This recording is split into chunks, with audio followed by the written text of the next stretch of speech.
welcome to CounterPunch Radio. My name is Eric Draitzer. Thanks so much for tuning in, coming back to the show. First-time listeners finding the show, welcome aboard. Thanks so much. Couldn't do any of this without you. Hey, have you found CounterPunch Plus yet? If you haven't, that is our brand new subscriber section over there on the website. The print magazine is no more. It has been sent to a much nicer place where it has been retired with all the other print periodicals to live out their days. But now we have CP Plus available on the website. Right now it is available to everybody, but in the not too distant future, that will require your subscription. A small amount is going to give you access to all of the CounterPunch Plus content, which includes all of the great columns from the print magazine, plus 25 plus years of archives. You can go back and read all of Alex Coburn's old columns, Jeff Sinclair's old stuff, all of the things that have run in Counterpunch over the years. That will be available. A really cool feature that you're not going to find in, I don't think, any other outlet on the left in the alternative media. So Counterpunch, go to the website, make a donation, get a subscription to Counterpunch Plus. Do what you got to do, help keep the lights on. You can also go to my Patreon, support my work there, patreon.com/Eric Draitzer. A lot of political analysis, international affairs, essays, other stuff there. So if you like what I got a lot more for you. Thank you. So Kali Akuno is back with me. Kali is a friend of the show. Kali is one of the most brilliant political minds that I know, and he is somebody that I always want to talk to when I want to get a sense of the history that we're living through. And so obviously Kali's been somebody that I've been tapping here recently in recent months. Kali, in case you don't know him and his work, he is the co-founder and co-director of Cooperation Jackson. You can find them on Twitter at Cooperation JXN, one of the most important projects anywhere in the United States currently going on now. Kali Akuno, welcome back to Counterpunch. Pleasure to be here. Thanks so much for giving me some time today, for talking to me about what it is that we're living through. Help us to understand. I want to begin right there with, well, I guess the most general question I could ask.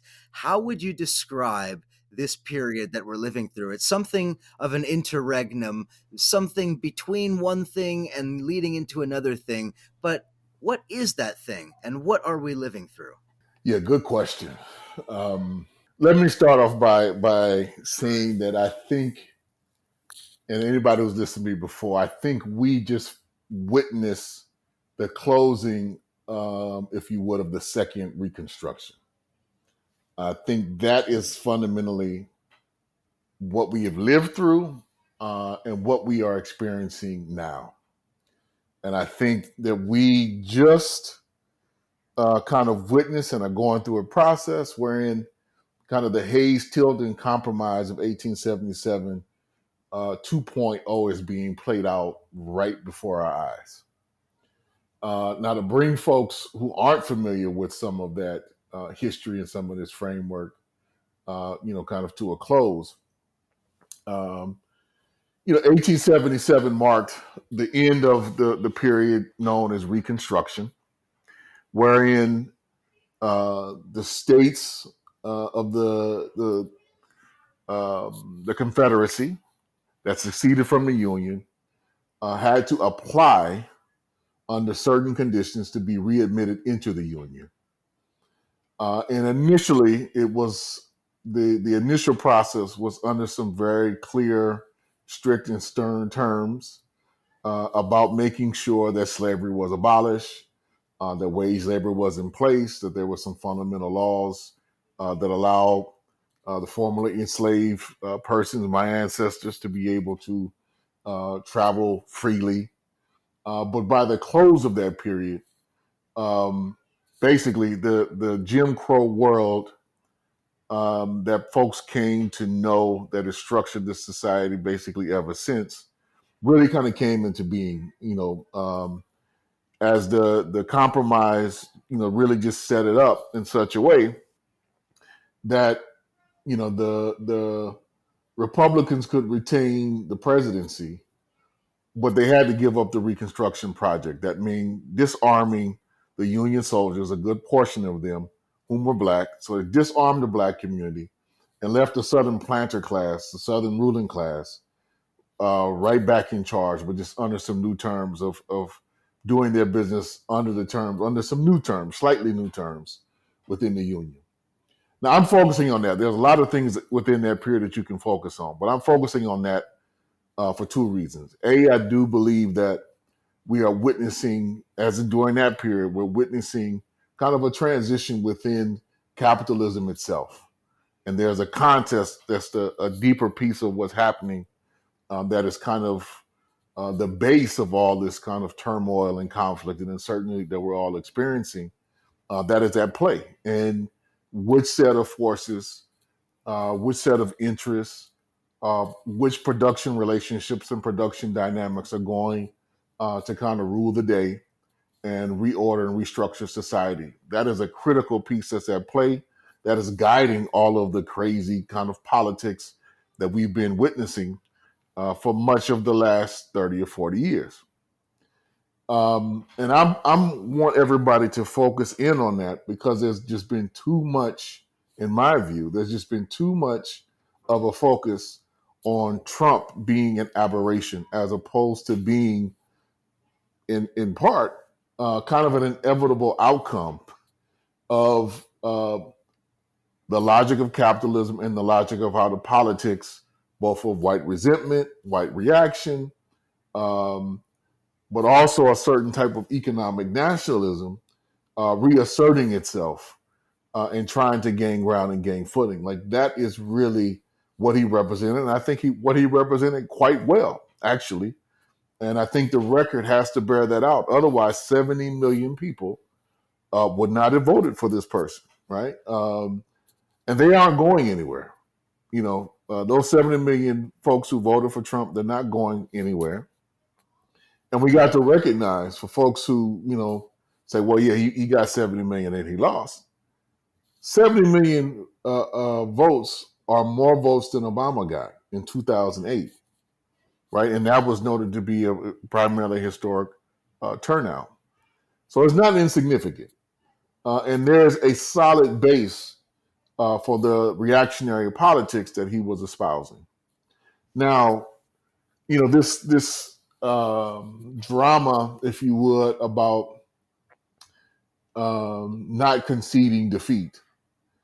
Many people just think, okay, this is good for his brand, or he's just being stubborn, or he's a sore loser, and putting it primarily again in kind of a psychoanalysis, which I think really avoids a deeper material analysis and political analysis.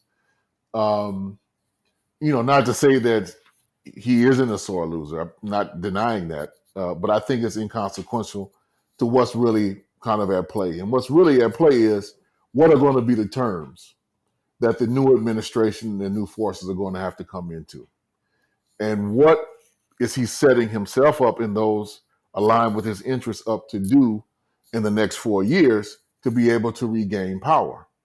And if you look at it from that vantage point, he's actually being quite successful because, you know, by all indications, again, 70% of the 70 million people, by many, you know, studies and polls that have been taken, 70% of the people who voted for him do not believe that these elections were legitimate, that they represent a democratic expression of the quote unquote will of the people, which means they are going to fight back and continue to kind of delegitimize the Biden administration and resist each and every one of his moves going forward.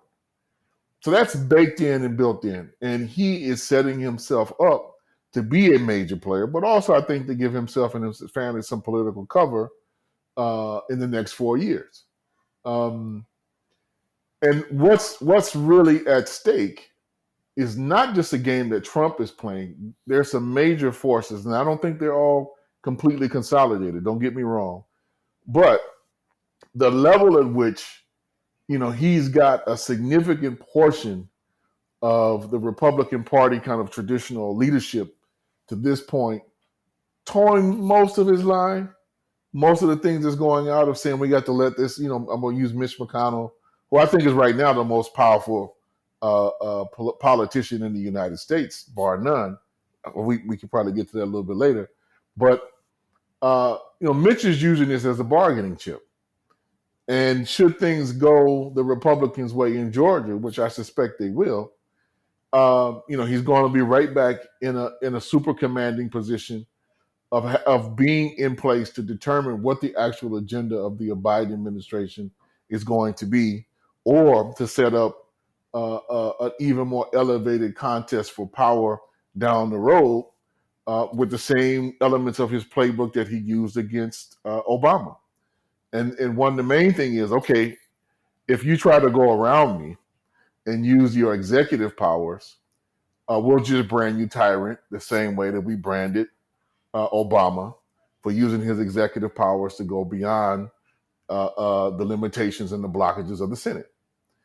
So Biden is set up, either way it goes at this point, to have to cater to Mitch McConnell and to the Republicans on his entire agenda. And all those folks who were hoping to somehow move him to the left in some way or some fashion better come to grips with that in terms of the real politics of this empire. But it's understanding like what is going on now behind the scenes and even somewhat in the foreground.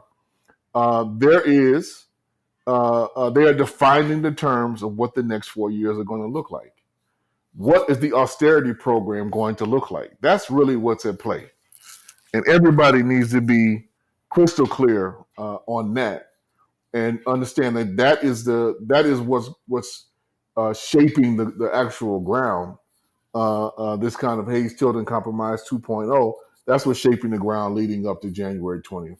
Come January 20th, there's going to be some fanfare, there's going to be some issues, but best believe at this point in time, there'll be a handover because they will, I think, by that point in time, have successfully negotiated to come to terms with what social programs are going to be on the chopping block. To what degree is Medicaid going to be on the chopping block? To what degree is Social Security going to be on the chopping block?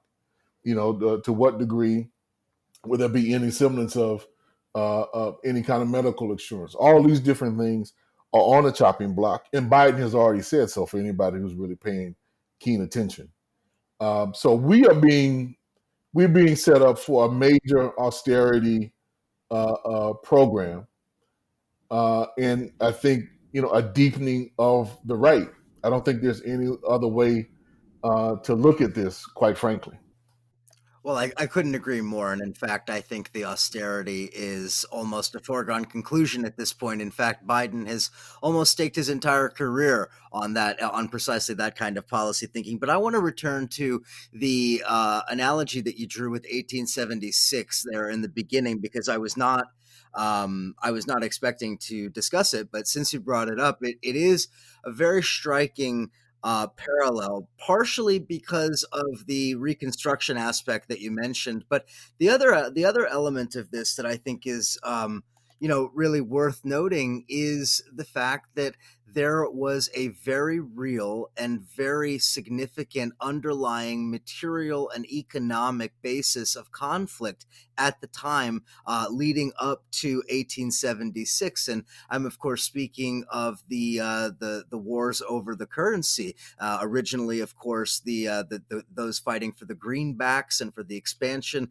of the money supply versus the financiers on the East Coast and Wall Street and in Boston and elsewhere who wanted the gold standard and so forth, which then carries forward from there into the battle over silver versus gold and all of the rest of that, which was ultimately a class conflict. It was a class conflict. It's what led to the so-called populist movement of the 1890s and all of the history that emerges out of that. And so in thinking about the period we're living through now as something of a second, great compromise here, is there also that material economic conflict underpinning all of this? Do you see something like that? I do. And I'm glad you went there because that was some of the places I want to go. I think this is the area that we meaning the left, and by that I mean very specifically socialists, communists, anarchists, and revolutionary nationalists, to be clear. I think we are in a period where we really have to sharpen up our analysis of the actual kind of fractions and factions of the bourgeoisie, if you would, to get a clear read, because it's clear, for instance, on many respects, looking at historical alignment, say of Trump in particular, um, where a very close proximity, of course, to real estate, but a deeper proximity also with the petrochemical industry and the conflicts in particular that you see playing out amongst key sectors of the Republican parties and where their vested in interest has laid by their kind of political expression is their big conflict with big data and big tech. And I think this is one of these areas where we are seeing some of this, what I was alluding to earlier, right? Like the who's going to guide the social relations of the future. And if anything, COVID and what has transpired, just this past 9 months now, or 10 months, has given a big leg up, I think, in this game, right? Of who's going to actually rule the world and control the means of production and the resources. It's given a big leg up to big tech because we have to look at what's transpired this last 10 months as a living experiment.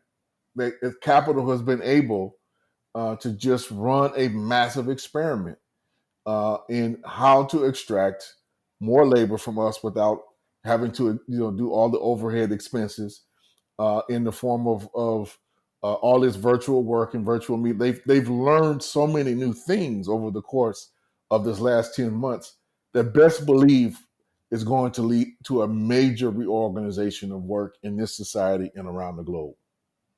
And it's going to push kind of more into this private contractor realm, um, and the more invasive use of technology to monitor people's time on their computers, and whether they're engaged and whether they're actually doing work.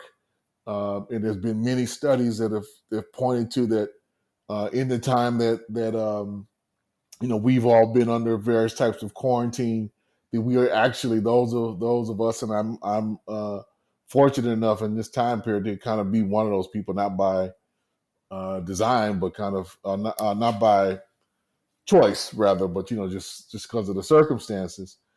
But I can see in all the different ways that this is reorganizing society, and you can see in the different ways in which the Republicans were targeting Facebook, they were targeting Twitter, saying that they were manipulating the outcomes, that they're hostile to right wing views, which is all BS, in all practicality. Uh, but they definitely went after them and continue to go after them long before the elections and all the way through, including now, as a major point of conflict of kind of ruling class interests. And I think we need to follow this. And I'm saying follow because I'm not saying, and I'm not convinced myself yet that there are clear kind of factional lines yet. But there are clearly some tendencies, and there are some things that are lining up. Wherein like the big tech pharmaceuticals are much more, for those two in particular, kind of much more in line with the orientation of the neoliberal policies coming from the Biden camp, for instance, or coming from the Democratic Party, and at least the fraction that Trump represents within the Republican Party, which I do think, like even what happened today with Barr coming out and saying he didn't see, or the FBI or the Justice Department didn't see any major fraud or enough, to overturn the election. That represents some splits within their own both apparatus thinking and strategy. But on this question, you clearly see that there are some differences there, and then how things played out in the stock market and continue to kind of play out in the stock market, even with capital always hedging its bets. Um, but this kind of disconnect between the real economy and the stock market. We saw it even bubble more last week when what was it? The Dow jumped over 30,000. On news about the transition. Biden being able to get his transition team in place, and there being some concession. And that is one of the ones that's just deeply invested in tech. So this is something we need to pay attention to, and how things are going to roll out in the future. And the last thing, um, like why this is complicated in so many ways, and why I'm saying we have to do a deeper dive. So California overwhelmingly and resoundingly went to Biden, as most of us suspected that it would. But on that same ballot, there was a measure, um, that basically allowed Uber and Lyft uh, to continue to exist and call their workers, people who are working for this algorithm, in effect, independent contractors. And it passed in California. Not narrowly passed, but it passed. And this speaks to some major fragments, I think, that you see emerging within the Democratic Party and the liberal kind of coalition, where they didn't come out. The Democrats didn't come out and try to preserve or extend what would used to be considered the kind of their union base. The base that they at one point in time, like in the 70s and 80s, they wouldn't have dared thought of betraying or going in a different direction. But they were largely silent on this one, from everything that I've studied and everything I've seen. And basically just surrendered that entire section of the Democratic Party base to please Big Trump and its direction and domination of a growing domination of California's overall economy. So we got to look at this, because this is clearly a set of forces we have not figured out how to fight back against yet, not effectively. Um, and it's going to be a major player in driving Biden's agenda and everything going forward.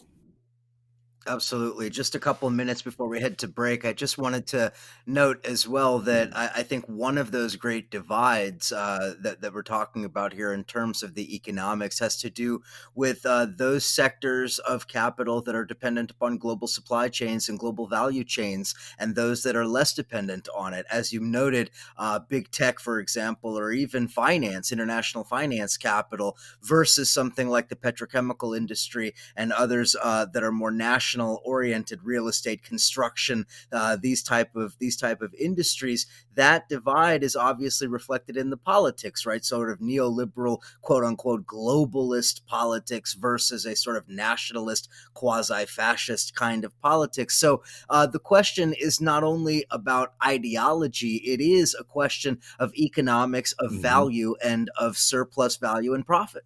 That's right. That's right. And we cannot forget that. That's why I'm trying to draw this back home. Not saying that there's concrete conclusions, because I think that there's a lot of things that we collectively need to study, and a lot of homework we need to do.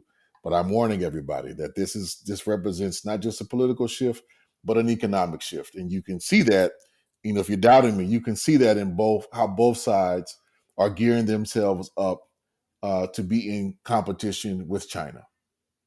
A lot more to say about that. Let's take a quick break. On the other side of the break, we'll continue with Kali Akuno. Go to the Twitter at CooperationJXN to follow Cooperation Jackson. Come back on the other side of the break. We'll keep it going.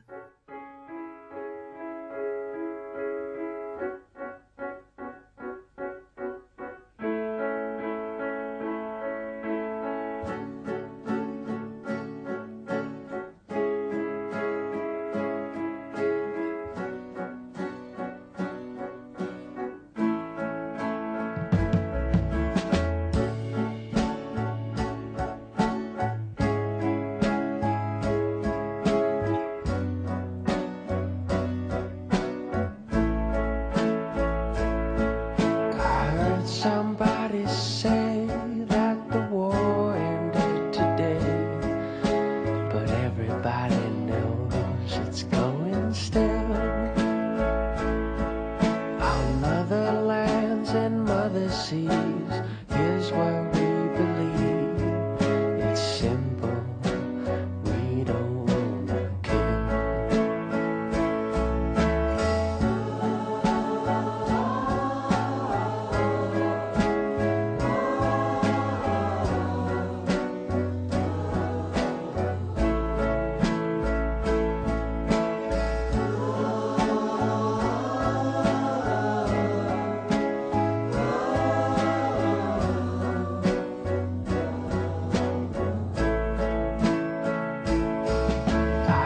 Somebody say that the war ended today, but everybody knows it's going still. Our motherlands and mother seas, here's where we believe it's simple. We don't wanna kill. Oh, it's simple.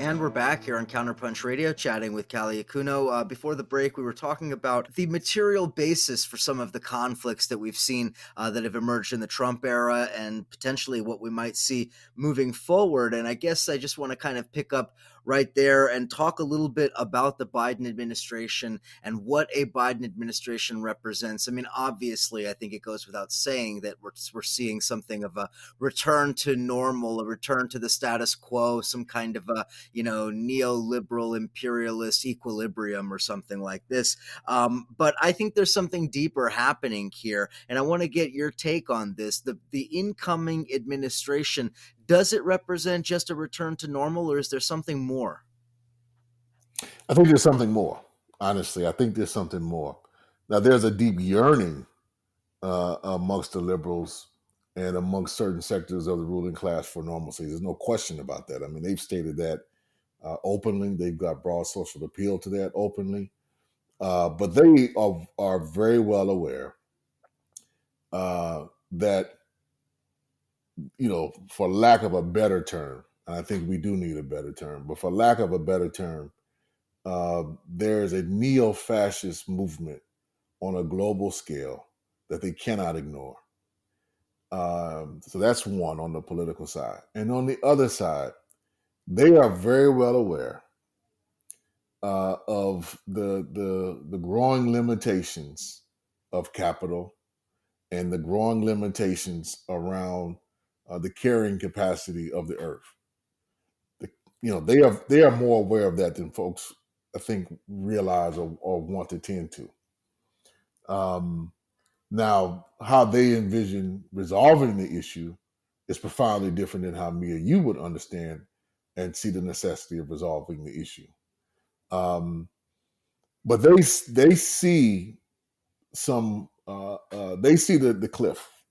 I would argue with everybody, but their profound belief is that they are going to come up with the appropriate techno fixes to get us out of the crisis in the bunch that we are in. And you can see that in part how, again, I'm going to come back to what we've all lived through and how I see this being a major shift, COVID being a major shift that into overall relations on a global scale that I don't think we're all coming to grips with yet. And we can't, because we're kind of living in the middle of it. We don't have the perspective of hindsight. We're still missing a lot of the global kind of picture and dynamic. A lot of things that we can see are somewhat piecemeal. How it all connects is not fully clear yet. But I would argue that just looking at the pieces, there's some major changes afloat. Going back to this piece of one of the things that of why I'm kind of arguing in part for the techno fixes and why one side is really aiming for that. Look at how Amazon, Tesla, and those forces have just skyrocketed, not only on paper, not only in the stock market, but in their actual position within the global market, particularly Amazon. It is, without question, dominating the U.S. economy now as a result of COVID-19 and its positioning within the overall framework of both distribution, but also articulation of production. And everybody's kind of having to orbit around it. So much so that I think what they're hiring something like 2,000 people a week now. One of the, it's ridiculously, what they're doing, in that regard. But, the main piece that I want to bring us to look at this shift is about the techno fixes again. Look at how capital in particular and the ruling forces in both parties, how they responded to COVID-19. Now, on the one hand, at least the argument has been, from Biden's camp, somewhat implicitly, that they would have governed through science and applied more science in their actual administration of management of the crisis.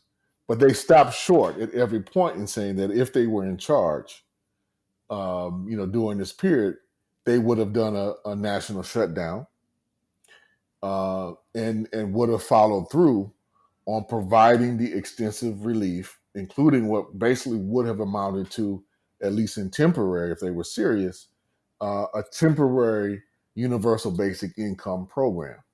They shut that down immediately, and they pivoted to, we need to put more money into pharmaceutical research and the pharmaceutical development in that science lead. That was their fundamental answer if you go back and you look at it. And so this whole piece around we're going to resolve this now through a more egalitarian and equitable distribution of the vaccines. You saw, everybody saw and witnessed, Cuomo's grandstanding about how he was going to make sure the Black and Latino communities in New York, and particularly in New York City and some of the other areas, were going to be the first to get the vaccine. They weren't going to be left out again, as if it was primarily up to him and not up to market-driven forces as to how that's going to be rolled out. But that was their response. And we need to understand that's a techno response. It's a market-driven techno response. And we need to be clear about this, because it puts us in binds wherein the logic of capital accumulation winds up being the dominant logic that we all fall prey to, as opposed to seeing it right before us. The most effective treatments throughout the globe have come from clear, social, organized political responses. Vietnam, Cuba, you can count New Zealand in some of those. Social organization with clear political leadership was the key answer in getting people to understand what they had to do in terms of, taking adequate health protocols and processes, doing the proper, social distancing, doing the proper contact tracing, providing all the different medical supports, providing all of the material supports that people needed, created vastly different outcomes than trying to rely solely in part on science, but a limited type of science. We can maybe speak to that, if not today, at another point, but a limited amount of science. Let me just say this, because what I mean by limited, I'm not one of these anti-vaxxer people, so don't even get it confused or anything like that. I wouldn't be alive without the benefit of modern, scientific knowledge and discovery, all the different ailments I've had and struggles I've had over the years. But it's been remarkable what they've been able to do under a short period of time. It shows how far our knowledge has grown, but it also how they did the trial runs. We have to really question that and question the urge, because it normally takes something like 3 to 7 years for a medicine to get approved because it's gone through so many trials and so many different things. Well, this one got fast tracked for understandable reasons, but there is no long term study. There is no long term knowledge of how this thing is going to work. And they already noticed, if you hear them, they're like, we're concerned that there's core communities which would not accept the vaccine. Part of that is because people are having to acknowledge the extent of the anti-vax movement, which I see as a clear right-wing movement. The dominant elements of it, it's growing kind of popularity and the real base it has, but also just the historical suspicion of Black and other communities that comes from Tuskegee and many type of experiments which has happened to us in the past. But this major techno fix is a challenge. Let me bring it home. Today, uh, I received notice from the Jackson Public School system uh, that this was the last. I have until today to determine um, what type of schooling my kids are going to have. After the holiday break, whether they're going to continue to do digital learning, which they've been doing all this year so far, or whether they would go back into class.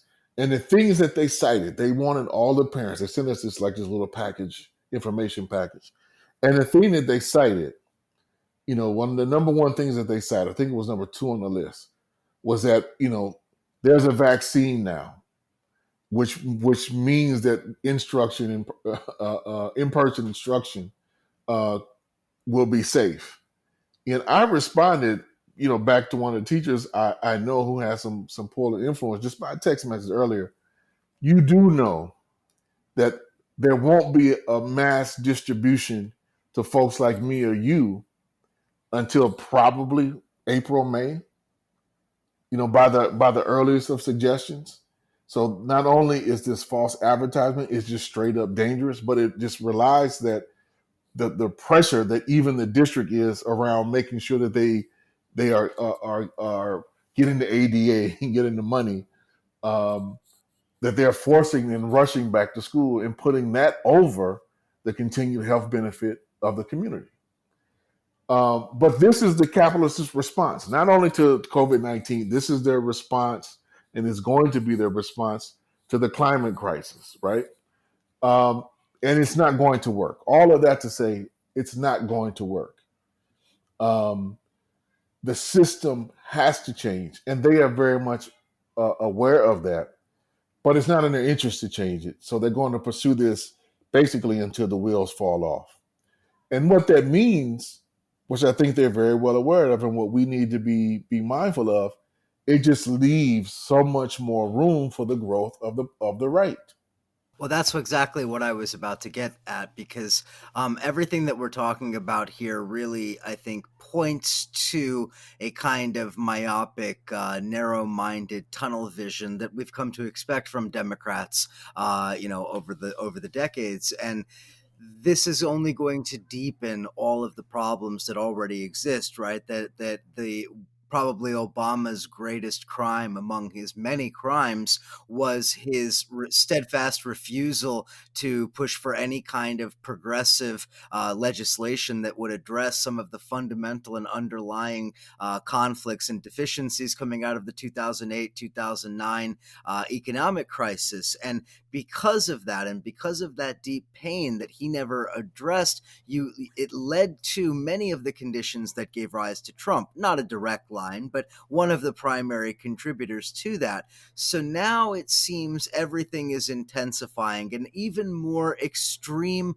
version of Obama-style austerity will be imposed with Biden, an ever more extreme response to that That's right. austerity That's coming right. from the right. So, Callie, what does that look like? I mean, you had liberals for the last 4 years walking around shell-shocked, dumbfounded, and horrified every day by the depths of depravity. So now, help us to envision how deep is the depravity going to go? You ain't seen nothing yet, is what I would argue, folks. Um, Number one, I don't think Trump is going much of anywhere.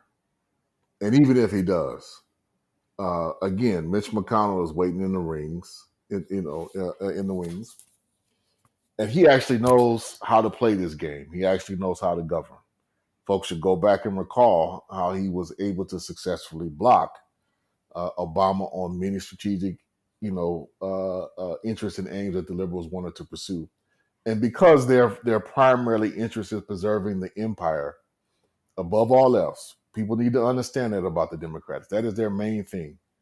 The Republicans, on the other hand, led by Mitch McConnell, are doing everything that they can and everything within their power to, on the one hand, restructure American society to make sure it's as completely compliant with the demands of capital in the 21st century as possible. And then on the other hand, they have to appease their religious right constituency. So they're aiming and moving towards, not only just a Heron Volk democracy, but basically a kind of a mini theology, if you would. I mean, that is literally where they're moving. Kelly, I agree with you, but I'm going to pose something of a counterpoint here. I would say that while those are probably two of the primary functions, I think we saw, even especially in 2020, we saw that maybe one of, if not the primary function of the Democratic Party is to smash, strangle, and otherwise prevent the left from ever emerging. Oh, look, we're 100%. That's what I mean by preserving the empire, to make it clear. So I'm glad you brought that out. Because, I mean, you know what I've said before, and I'll say it again here. I thought the primary objective of the Democratic Party was accomplished in March of 2020. Straight up. And that was blocking the left, in the form of Bernie Sanders and the movement and the forces and the coalition that he was bringing to the table.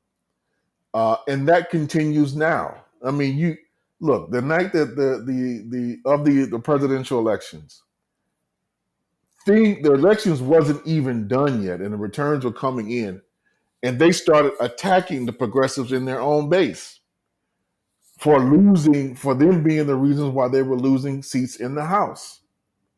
And they went on the attack later, the next couple of days, when it was clear that particularly there was going to be a runoff in Georgia, of saying that it's all those who are advocating for socialism and defunding the police, which made this a runoff. In Georgia, are you serious? You're going to blame that for a runoff in Georgia when instead, if you didn't look at the left forces and the progressive forces who had hit the streets with their own agenda was what, created this kind of new dynamic, at least around the presidential election. It's not clear if that's going to hold for these actual Senate races. The coalition that they built, time will tell. But they immediately went on the attack, and you've seen both of those candidates there have to step back from positions around criticizing Israel, step back from commitments towards universal health care, step back from commitments towards being in any form aligned with the quote unquote the squad. So the full on attack against the left is primarily their concern, because you turn around and you look at within a couple. I mean, he had said it before, but within a couple of days, once it became clear that Biden and his team were going to win, he just made it plain. I'm going to put some Republicans in office in my cabinet, and I'm going to form a coalition with them. And this is how I'm going to govern and going to rule. I'm going to build a coalition that they can find, that they can digest, and that we can govern from, which means that, the progressive sectors of the party be damned. So that is what I mean by preserving the empire, because the preservation means conceding to the right. I want to make that clear what I was saying, Eric. That's what it means, right? Like, if as long as you guys kind of stay within the overall fold, we'll continue to bend in your direction. We have lived through this basically since the days of Nixon, but that's clearly accelerated since the days of Reagan.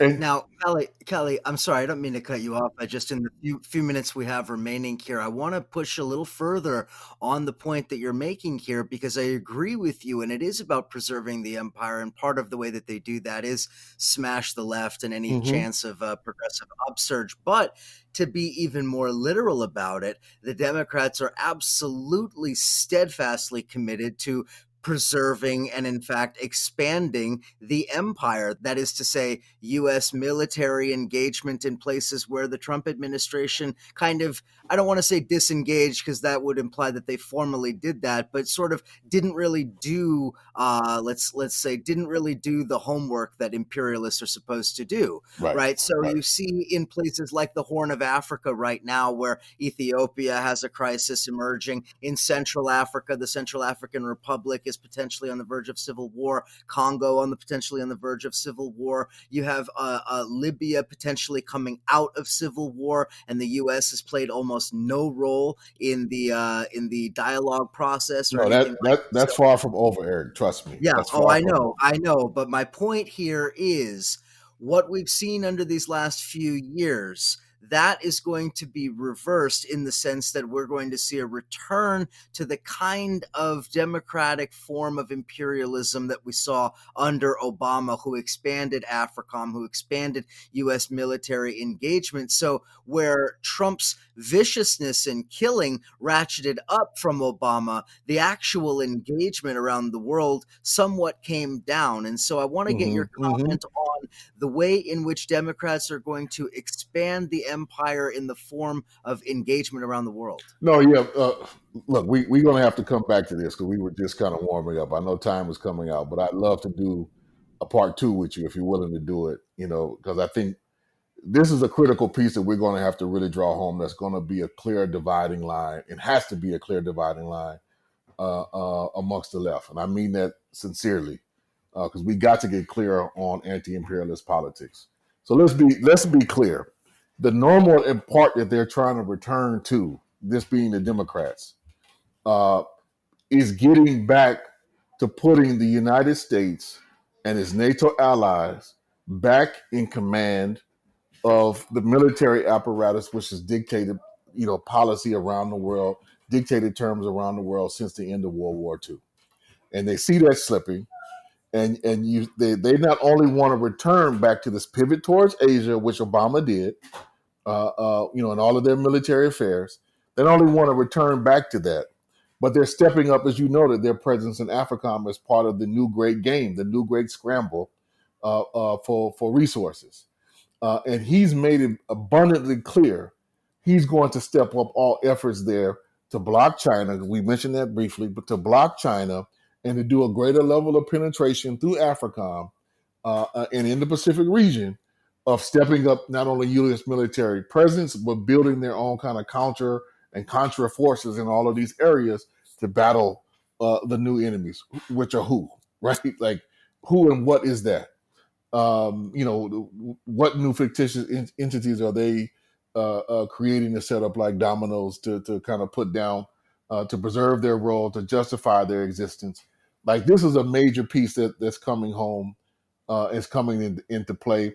And the thing that I'm arguing for, we really have to come to grips internally because we know that there are too many progressive and liberal forces that allegedly the left has to be allied with in this country who are more than willing to turn a blind eye to what the United States does on international soil, just so long as there's so-called breathing space and some level of triage politics that's available within the domestic empire itself. And that is going to lead to fascism quick, fast, and in a hurry. I think it's important to note when we talk about this issue. It's been brought up many times before. I've engaged in this debate Boy, I couldn't even tell you how many times over the last 4 years this question of whether Trump represents some kind of a move away from the imperial consensus. And I've always argued that that's false, that Right. Trump simply represents a different variant of it, a more nakedly vicious kind and perhaps a more incompetent form of imperialism, but imperialism nonetheless. And I think that just these last few years have demonstrated that quite vividly. Anybody who thinks that Trump was somehow a move towards peace was not paying attention to how close we came in Venezuela, how close we came in Iran, the situation in other parts of the world, including Yemen and elsewhere, many other examples where Trump was actually probably the more vicious Mm-hmm. imperialist. However, the issue of administering the empire, the vast empire with all of its machinery and all of the various ways in which it has to be administered, from the diplomatic to the political to the military, intelligence, surveillance, and all of the rest of that. Trump is probably not equipped to do that. And so the question really is, can the imperial consensus reconstitute itself? Can the United States reestablish itself as a global hegemon, or have the conditions changed so significantly in this short period of time that there's no going back to Kansas anymore? I don't think there's a going back. I don't think there's a going back. This is a longer conversation we're going to have. Again, I'm one who was arguing, and I think history will bear me right in a couple of years, that Trump inadvertently weakened the empire, and that, to my perspective, isn't a bad thing. But I think he weakened the empire by pulling out and weakening certain ties. But I think also, and probably even more important than that, I would argue, was the nature of how he actually conducted his response to COVID. Because it just left so much room on the operating field to set new terms, to create new allies that China stepped in and filled the void. And we need to go back. We need to go back, I think, and really analyze and look, very carefully how China has played the coronavirus in terms of creating new allies. But I think even more important, Eric, one of the things that I wrote very briefly about, and I hope I can create some time over this next period, is for folks to do a serious analysis of the actual productive capacity of the Chinese state and the Communist Party and its alliance with its own. Well, I mean, it is the capitalist class here, but what they were able to do and what they demonstrated in the world to the world about how they handled the COVID crisis. The most visible aspect was how they built basically a whole new. If you compare, what the United States has built in terms of hospitals compared to what China did in terms of building hospitals within a 2-month period.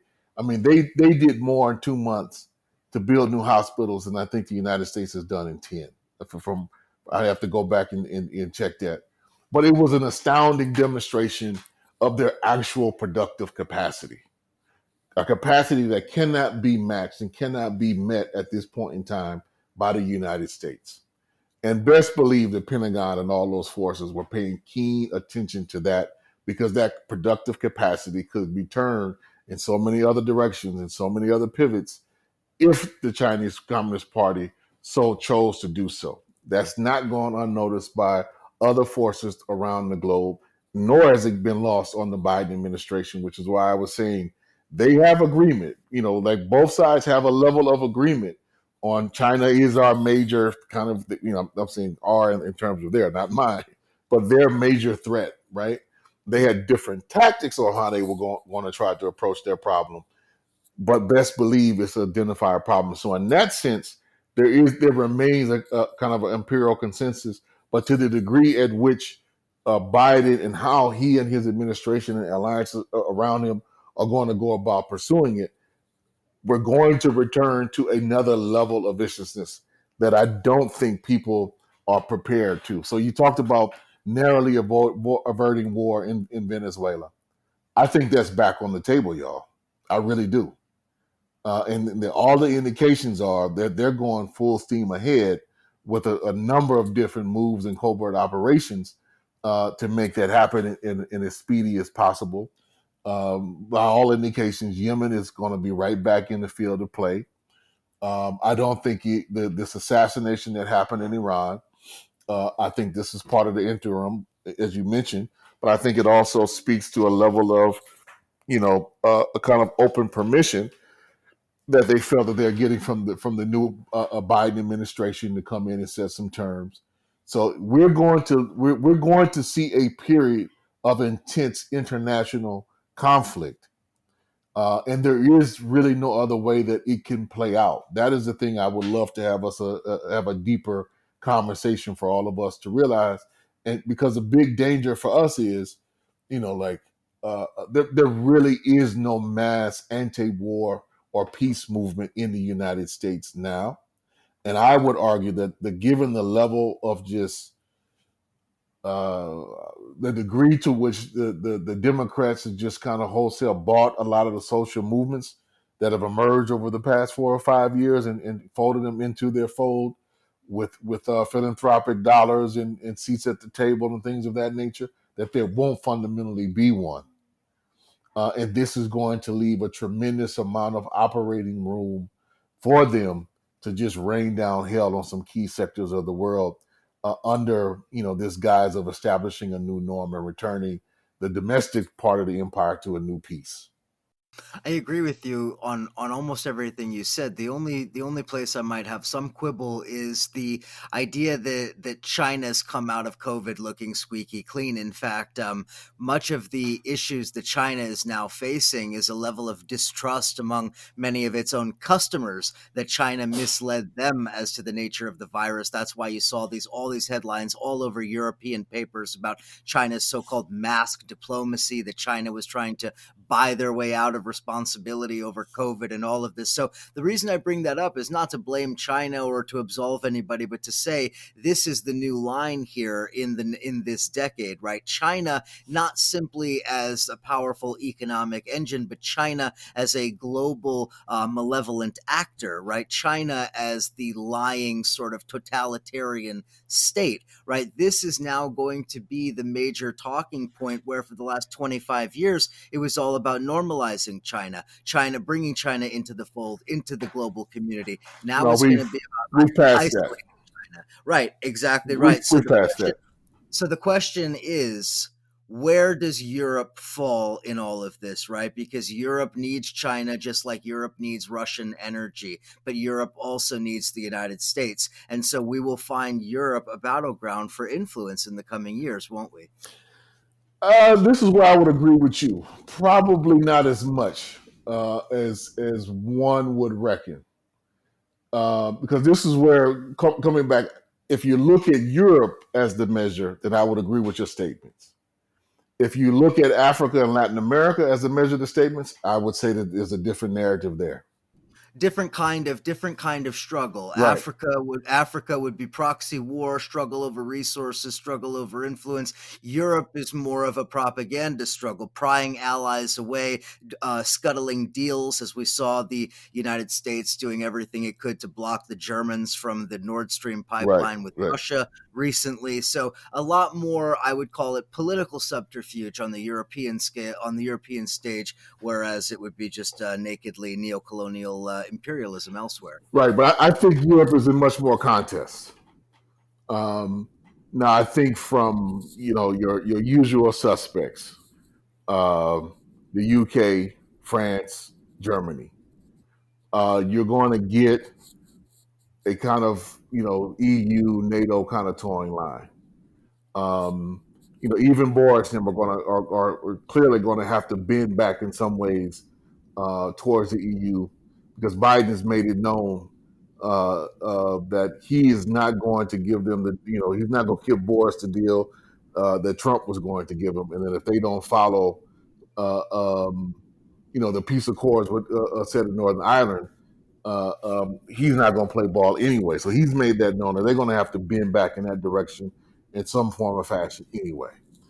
But as it relates to the broader piece, what's really at play, I think, in the contest around China is where does Spain, Portugal, Italy, Greece, and Eastern Europe line up? And they have some major problems within the European project right now because there's undeniably a base for neo-fascist, if not outright straight up fascist politics and forces on that Eastern Front that cannot be ignored. And you saw one of the major things that even on the COVID front there, who was it? What was it? Was it Poland and Hungary? I believe it was um, initially blocked the first major aid disposal because it was embedded in there that they would have to apply by certain kind of European rights norms and standards, and wouldn't be able to, discriminate at least openly or blatantly in the way that they have been doing against immigrants, against queer folks, and against women on certain questions like abortion and the right to choose that there's a major contest at play, and I think where even China, um, is very keen on uh, being willing to play ball with many of these neo-fascist forces, and so that I think is where the major contest is going to be: is how is that going to line up? How is that going to play out, both for the and what does it mean for the European project?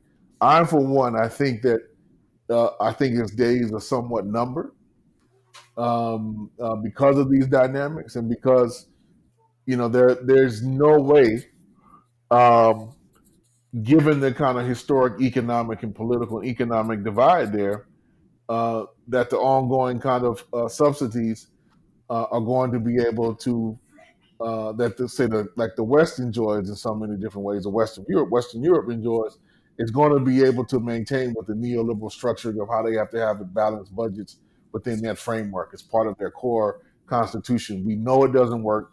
It clearly hasn't worked for Greece. Clearly hasn't worked for Italy. Doesn't work for Spain, which is trying to balance it a little bit more. But there's some deep problems there afloat, and where I think this part of that narrative has come in is that China has come in, and set deals up to control some of the ports in Greece, to try to control some of the ports in Spain, trying to make similar moves in Italy. And there are a certain set of forces who are more than willing to play ball. So it's not like even that narrative is a consolidated narrative. That's a narrative of a particular old guard of neoliberals who are having some major problem with the kind of neo-nationalist, neo-fascist forces who are willing to play that ball if they think it's going to give them, quote unquote, kind of more autonomy or more control over their local states to be able to make the deals and do the social re-engineering that they want to do. So it's going to be an interesting period. That's why when you were saying earlier, like, could they go back? Like, is NATO going to just go back the way it was? Is the EU going to be able to go back, the way it was for Biden to be able to kind of go back to the old consensus? I'm arguing no, right? There's a reason that we've seen the rise of Erdogan and Erdogan and Modi and Duterte and Yeltsin and Trump and Bolsonaro. These are not isolated incidents. These are deep parts of the features and part of the deep changes that I think we're seeing play out within the very structure of capitalism itself that they are going to have to contend with. There is no going back, to either the good old days of Obama or the good old days of Clinton, which they're promising, and they very well know that very very clearly, which is why you kind of hearing in different ways Biden kind of speaking out of both sides of his mouth relative to this whole question about a new stimulus bill. So there's a public display of we need it and we need it now, but then there's, well, wait till I get in office, both for positioning and for me to claim it. But there's also, I want it to be smaller for my own reasons that he's trying to negotiate with mention some of those other forces, a, so that they will, pass it on a practical side, pragmatic side. But B, he also knows that at the end of the day, that is the actual austerity bill. That is the price that they are going to try to extract from our hides at the end of the day. Now he's willing to play it, to the hilt, but is that something the U.S. economy is going to be able to bear in the long term with the amount of debt that was